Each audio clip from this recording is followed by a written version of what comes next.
Hello and welcome to Module 3. This week's module will be focused on basics of program planning.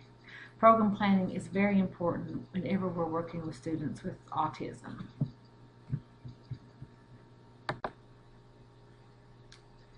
For the student with autism who requires special education services, the IEP or Individualized Education Plan is the guide or the map to delivery of those services.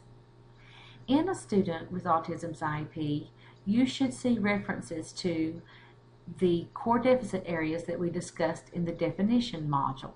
These include communication, social skills, and restricted patterns of behavior. You should see these areas in the student's PLOP, or present level of performance.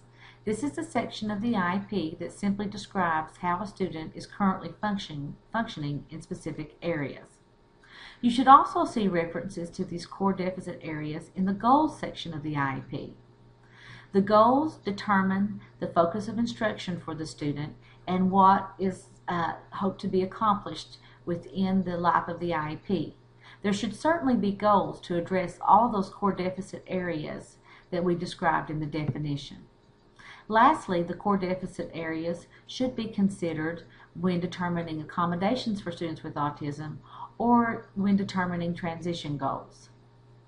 The IEP of a student with autism should certainly address all of their academic needs and show planning for all of those academic skills that they need to be taught, but they should also address those core deficit areas that make it difficult for our students with autism to function in community settings, in work settings, in social settings. These are parts of the student's disability, and they should be addressed in their planning for interventions.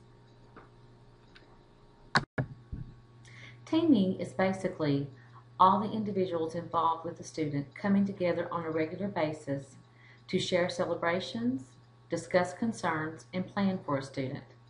I like to think of teaming as systematic collaboration. Teaming is especially important for our students with autism for several reasons. One reason is most students with autism have a variety of service providers. It is not uncommon for a student with autism to be receiving services from a speech therapist, an occupational therapist, a physical therapist to address gross motor concerns, as well as a special education teacher for individualized instruction and numerous general education teachers in various content areas. They may also be receiving services from outside agencies.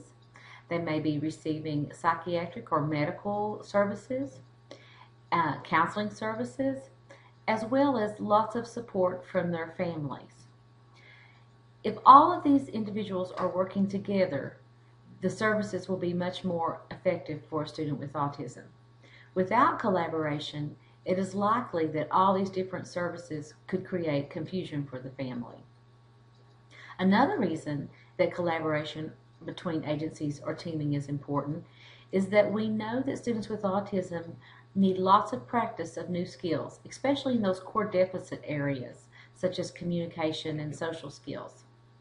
If all the different agencies involved with the student are working towards the same goal, it is likely that those opportunities for practice will occur. Yet another reason that collaboration is important is that we know that students with autism often struggle with generalization of skills. It's very important that students with autism have opportunity to practice skills in a variety of settings with a variety of individuals. If everyone is working together towards the same goal, this systematic generalization can be worked out in a student's plan. For example, if a student is working on making requests, it is more likely that that student is going to master that skill if they're working on making requests during their individualized instruction time with a special education teacher, in their group instruction time with their general education teacher, with their speech therapist, with their occupational therapist, and with their parents in the home and in the community.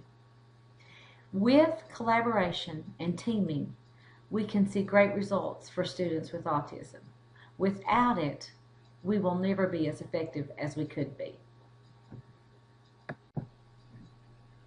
It is very important that the support teams for students with autism are systematic in their planning. We know that our students with autism do not acquire the skills that they need naturally from their environment. But we also know that with systematic planning and systematic instruction, students with autism can acquire the skills that they need to be successful. Therefore, we must start from the very beginning of our planning with systematic planning. For example, we need to make sure that we are assessing students to know exactly where they are and what are those areas of weakness so that we can focus our instruction accordingly. We must plan for instruction with evidence-based practices. There's no time to waste with our students with autism. We must make sure that all of our instruction is effective and has been proven to be effective with this population. We must also plan for independence for our students. Our students with autism often become prompt dependent and dependent upon support that is provided for them.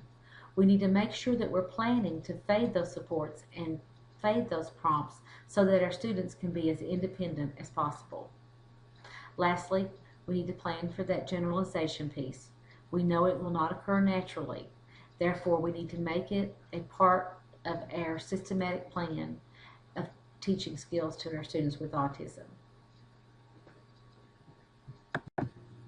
Because I'm currently supporting students with autism in the school environment, I'm well aware of the obstacles to effective program planning.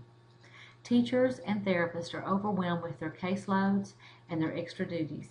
It's very difficult to find time for planning and for teaming meetings.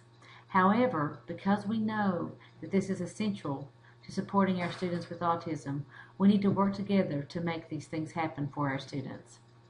I'm looking forward to our discussion board this week as we share ideas of how we can overcome those obstacles to effective program planning.